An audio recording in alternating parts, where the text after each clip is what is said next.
नमस्कार. आपण पाहताय आणि ऐकताय आपले अण्णा हे यूट्यूब चॅनल. मी गणेश तुकाराम शिंदे आपण सर्वांचं आपल्या अण्णा या यूट्यूब चॅनलवर स्वागत करत आहे. 28 जानेवारी 2026 रोजी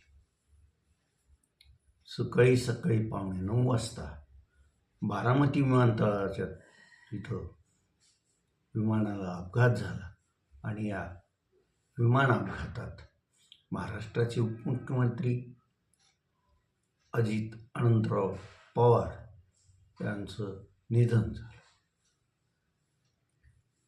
दादा आपल्यातून गेली अशी कोणालाही अद्यापही वाटत नाही आणि त्यामुळंच या विमान अपघाताबद्दल लोकांच्या मनात अनेक शंका आहेत. मग त्यांचे कट्टर विरोधकांच्याही मनात आहेत आणि त्यांच्यावर प्रेम करणाऱ्याच्या मनात पण आहे. त्यामुळंच त्यांनी उभा केलेले, परंतु त्यांना या महापालिका निवडणुकीत पिंपरी चिंचवडमधून सतत विरोध करणारे, त्यांच्यावर वाटेल ते आरोप करणारे असे आमदार यांनी की पिंपरी चिंचवड येथे अजितदादांच्या स्मरणार्थ अजित सृष्टी उभा करण्याचं जाहीर केलेलं आहे.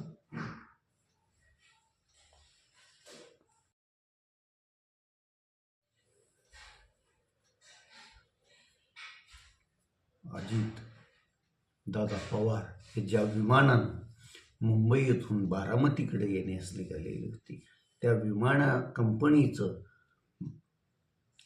पार्श्वभूमी त्यांनी तपासली नसेल का, हा एक महत्त्वाचा प्रश्न या अपघातानंतर उद्भवलेला आहे. दुसरी गोष्ट,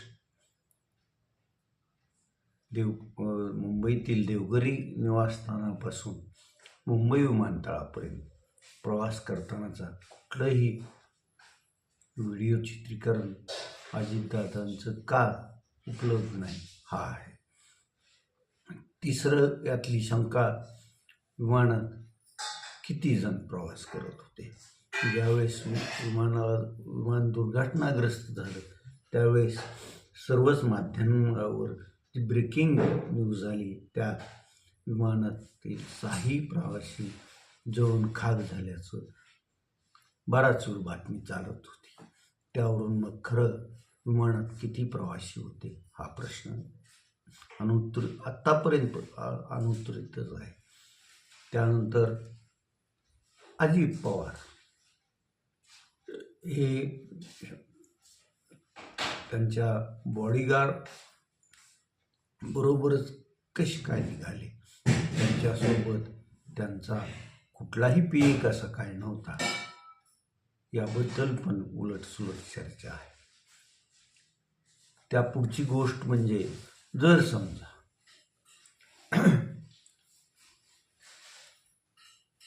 विमानतळ किंवा कोणाचं म्हणणं असेल की तिथं धुकं होतं आणि त्यामुळं व्हिजिबिलिटी म्हणजे दृश्य व्यवस्थित काही दिसत नव्हतं असं म्हणणं जर असेल, तर मग ते वातावरण पाहून विमानाचा जो पायलट म्हणजे विमान चालवत होता त्यानं अगदी तेथून 20-25 मिनिटं हवाई अंतर असणाऱ्या पुणे किंवा सोलापूर विमानतळावर त्यानं विमान घेऊन जाऊन तिथं उतरवण्याचा का प्रयत्न केला नाही. चौथी गोष्ट, या विमानातून जी कागदपत्र बाहेर पडली ती जळाली का नाही. आणि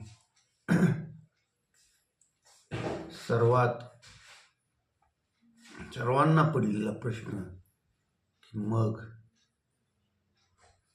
या प्रकरणी लवकरात लवकर चौकशी लावली आहे, परंतु ही चौकशी कधी पूर्ण होणार.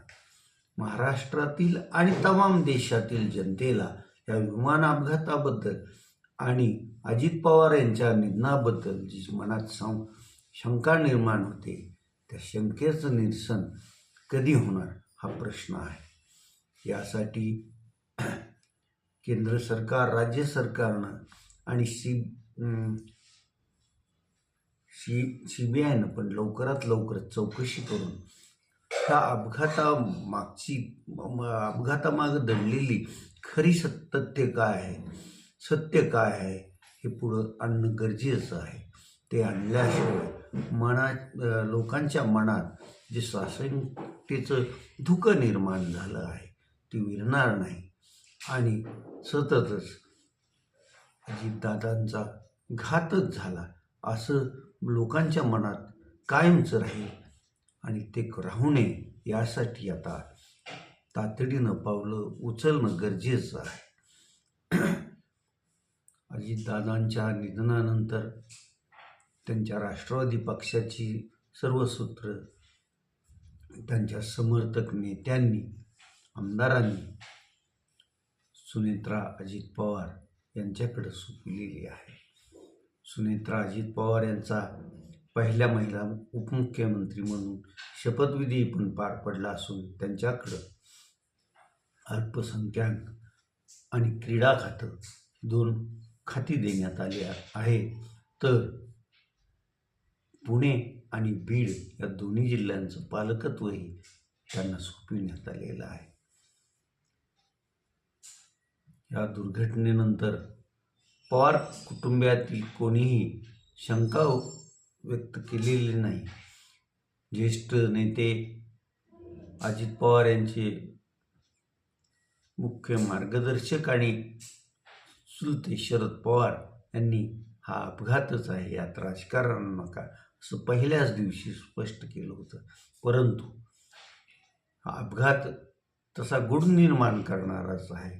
त्यामुळं अपघात घडल्यानंतर आता 1 आठवडा उलटत आला तरी त्याबाबत शंका कुशंका उत्पन्न केल्या जातच आहे. आणि त्या जोपर्यंत खऱ्या अर्थानं प्रामाणिकपणे या विमान अपघाताचा तपास पूर्ण केला जात नाही तोपर्यंत प्रश्न समोर येणारच, त्यावर चर्चा होणारच हे नक्की आहे. काही लोकांनी सुनेत्रा पवार यांच्या शपथविधीबद्दल पण उलटसुलट चर्चा केली. आता बऱ्याच बाजूनी माहिती येत आहे की सुनेत्रा पवार यांनी कुटुंबाची चर्चा केल्यानंतरच शपथ घेण्याचा निर्णय घेतला होता, ही माहिती पुढे येत आहे. पवार कुटुंब तसं पुढारलेलं आहे. त्यांच्या कुटुंबात पूर्वीपासूनच कोण्या व्यक्तीचं निधन झालं की 3ऱ्या दिवशी सर्व विधी पार पाडण्याची परंपरा आहे. आणि त्या परंपरेनुसारच अजित पवार यांच्या निर्णयानंतर 3ऱ्या दिवशी म्हणजे राख सावडण्या दिवशीच दशक्रिया, तेराव वगैरे सर्व विधी पार पाडल्या गेलेले असल्याची माहिती त्यांचे सख्खे बंधू श्रीनिवास पवार यांनी दिली आहे. त्यामुळं याबाबत इतरांनी काही बोलणं उचित ठरणार नाही, ती बोलूनही नाही. काल दिल्लीचा आपला दौरा रद्द करून ज्येष्ठ नेते शरद पवार बारामतीत आलेले आहेत. बारामतीत आता काल सायंकाळपासून काय काय घडलं आहे याची माहिती आता 1-2 दिवसात आपल्या समोर येईल एवढं नक्की.